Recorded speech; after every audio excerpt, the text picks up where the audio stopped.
Hi, I'm Tim, welcome to our channel, and thanks for logging on. Today we're discussing the Jaeger-LeCoultre Duometre Unique Travel Time. You can see this extraordinary jump hour dual time timepiece on our website. Subscribe to our YouTube channel if you enjoy these videos, and please click on the card in the upper right hand corner of the screen at any time during this video to see our full sales listing for this watch, with additional accessories included in the sale, high resolution images for your desktop, and naturally complete pricing details for this dual power reserve, dual drivetrain, dual time travel watch.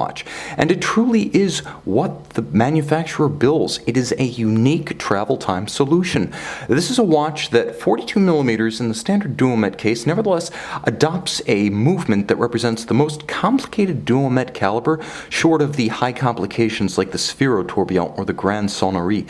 This is a watch that does it all, short of its lack of luminescence. There is nothing I would change about this watch for travel purposes. Now on the wrist, it measures a very manageable 42 millimeters. Though a large watch by dress standards, it sits well. I own the 42 millimeter case, this exact size, in the chronograph variant, and I wear it with comfort, security, and a handsome proportion on my 16 centimeter circumference wrist. So you will note one distinction: it features the later domed bezel, more on that in a moment.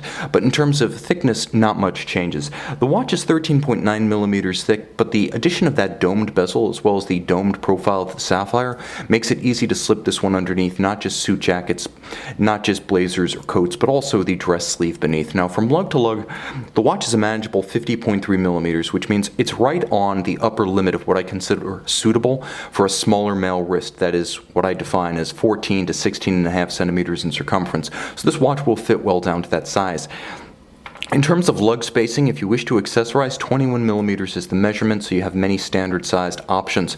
The timepiece features nicely curved lugs, although they are sculpturally expressed as separate units and soldered onto the case, beautifully double finished. Nevertheless, they curve around the tight periphery of your wrist. If you're borderline for wearing this watch, look at it from overhead. You can see how the lugs sweep down and away rather than flaring out as you'd find on something like, for example, a Panerai Radiomir 1940 or an IWC Big Pilot. So it's nicely sculpted in addition to being well sized. The strap is substantial, bolstered. It's a medium brown rectangular scale alligator, thick with folded edges and a monotone brown stitch. On the underside, supple calfskin.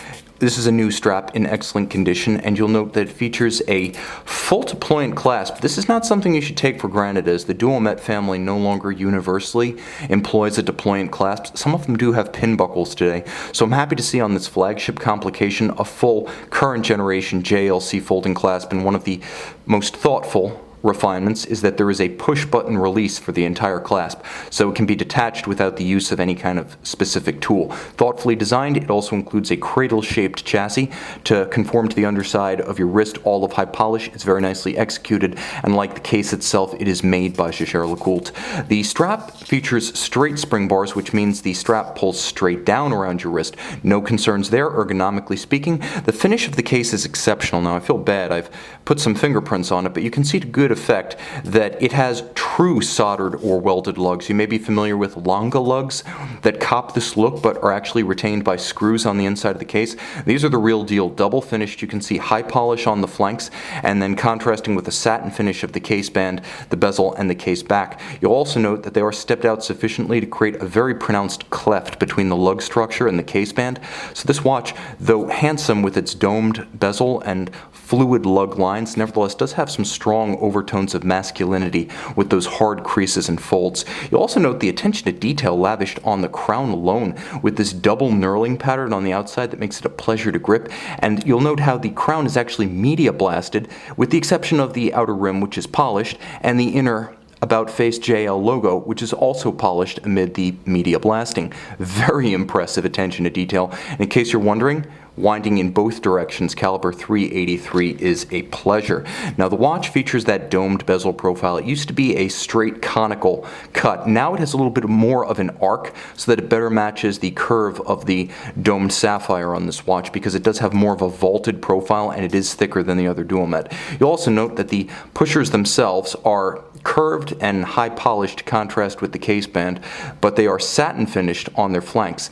This one is well executed. Now let's get super close that the watch is off the wrist and we can talk about the features of the dial, which are integral to the functions of the watch. First, the purely aesthetic. You'll note that the outer seconds track is beautifully stepped and lifted above the center dial. You'll also note that the sub-registers are countersunk and symmetrical. This watch features one evolution over the older chronograph that many JLC fans welcomed, which was the use of the time of day, or the primary time, being shifted to the 3 o'clock side of the dial. On the chronograph, it is on the 9 o'clock side, which often, in the case of a conventionally worn watch on the left hand, would result in the eclipse of the primary time zone. No problem here, it's expressed on the outside of your sleeve, or at least better positioned to be outside your sleeve.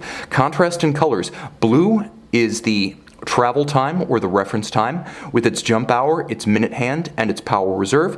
And you'll note rose gold is the local time zone and local time power reserve. Seconds at center is universal to both, but it is color keyed to the local time. You'll note that there is a large and convex globe at 6 o'clock. This is actually a GMT selection that relates to the reference time. We'll see how that works in a second. Just bear in mind that it's not a conventional world time. The globe and the time ring around it do not actually move. The shaded portion representing the night, that does move, and we'll see that in a second. 2 power reserves, 50-hour power reserve, 1 barrel powers the complication, or the second time zone, the jumping, and the other barrel powers the time of day.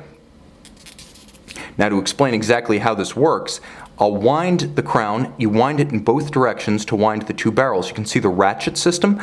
That allows 1 barrel to ratchet and basically move in the opposite direction while its counterpart is winding its mainspring. So you wind both through the 1 crown in the flush position. Now, incredibly executed with almost 500 parts. It's 498. This is caliber 383. It's billed as the only one of the conventional Duometre calibers to have a high beat rate, or 28,800 vibrations per hour. And as you can see, it is beautifully executed, 54 joules, free sprung balance for durability, and it is a large balance, 10.10 milligrams per centimeter squared. That is a very large polar moment. Very robust, chronometer accurate, adjusted in multiple positions, and blessed with a unique finish. As you can see, it's almost built like a Longa caliber, featuring the twin mainspring barrels and twin powertrains running to the single escapement underneath German silver bridges over German silver plates. What it is, since we're in a French-speaking watchmaking region, the Vallée de Joux with this watch, it is Maillot. It is a combination of nickel, copper, and zinc. Unlike rhodium-plated brass, it has a golden color to it because it is not plated. It is inherently corrosion-resistant and tarnish-resistant. You'll see a number of different finishes, from a micro perlage across the plate to a Côte de Soleil radiating out from that single free-sprung balance. The twin powertrains and the twin mainspring barrels ensure that though the complication doubles the power requirement, JLC also doubles the power, the torque, as well as the reserve de marche provided, so that there is no loss of amplitude as the second time zone is operating. You'll also note that there are a bunch of GMT offsets for reference cities clustered around the movement itself. And this is important, by the way, I should mention, despite the display caseback and the dress watch disposition of this timepiece, it is 50 meters water resistant with a push-down crown. But what does it do? Well, let's start with the most basic function, which is setting of the time. You pull the crown, and you'll note it immediately zeros the seconds hand, so you can set precisely to the second, and this is where you can move both of the time zones in sync. Now, what you can also do is you can, and let me get as close as I can here to try to show to good advantage, you can set the reference time independently. So the first thing you do is you set your local time.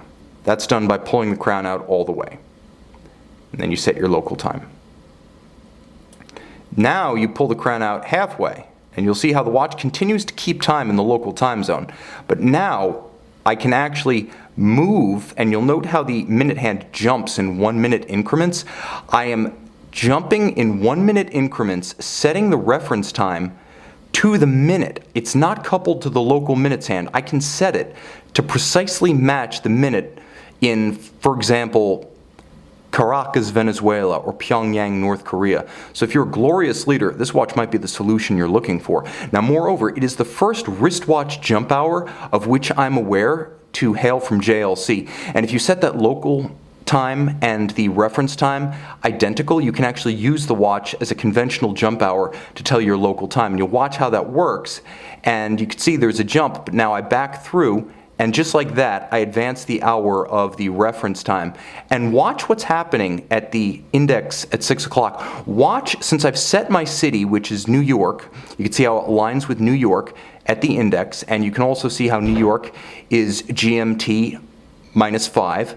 As I move the local, or I should say the reference time zone, by jumping the hour, you see how the AM, PM, or the night day indicator for my local time moves around the globe to show the orientation of day and night with respect to the spot where I am, my particular GMT offset time zone. Now finally, of course, there is another matter entirely, which is the system allowing you to change your reference. So you can use the pusher to change your reference time zone. And you'll note, if you can see the red line, now I have aligned GMT with the index. So this is how you set the watch. A couple of different things going on here: day-night, time zone, GMT offset, local time, reference time in 24-hour format. And that's ultimately what this shaded semicircle does. It lets you know whether you're looking at 3 p.m. or 3 a.m. And as you can see, I'm looking at 3 p.m. since I can see it is daytime due to the shaded semicircle where I have currently set my reference time. So that's how the watch works. A lot going on, probably the most sophisticated and cerebral of the Duometre family. Thanks to the dual wing, as accurate as a chronometer, thanks to the unique setting system, precise to the minute in any time zone, and thanks to the jump hour, a historic first as a wristwatch for Jaeger-LeCoultre. You can see and you can purchase this one on our website.